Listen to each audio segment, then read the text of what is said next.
வணக்கம் அன்பு நண்பர்களே, நான் உங்களுடைய gemmologist SPJ Sabareesh JJ jewellers நிறுவனம் சார்பா பேசுறேன். இந்த பதிவுல நம்ம என்ன பார்க்க போறோம் அப்படின்னா ஜெம்ஸ்டோன் பத்தி பார்க்க போறோங்க. இந்த நேச்சுரல் ப்ளூ சஃபைர் வந்து பாத்தீங்கன்னா கருநீலம் சொல்லுவோம், இந்திர நீலம் சொல்லுவோம், நீலம் சொல்லுவோங்க. இந்த நீலக்கல்ல யார் யாரு யூஸ் பண்ணலாம் அப்படின்னு வந்து பாத்தீங்கன்னா கும்பராசிக்காரங்க, மகர ராசிக்காரங்க, சனி ஆதிக்கம் பெற்றவங்க, டேட் ஆஃப் பர்த் வந்து 8ல வந்தவங்க வந்து இந்த ஜெம்ஸ்டோன் யூஸ் பண்ணலாம்.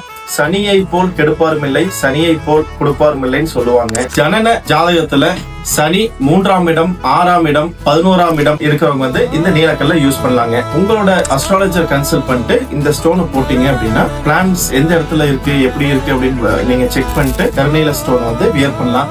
இல்ல அப்படின்னா உங்களோட பிறந்த ஜாதகத்தை எடுத்துட்டு வந்தீங்க அப்படின்னா அனுபவம் வாய்ந்த ஜோதிடர்கள் இருக்காங்க, அதை அனலைஸ் பண்ணி என்ன ஸ்டோன் போடலாம் அப்படிங்கறத வந்து உங்களுக்காக சொல்லிட்டு இருக்கோம். கண்டிப்பா சப்போர்ட் பண்ணுங்க.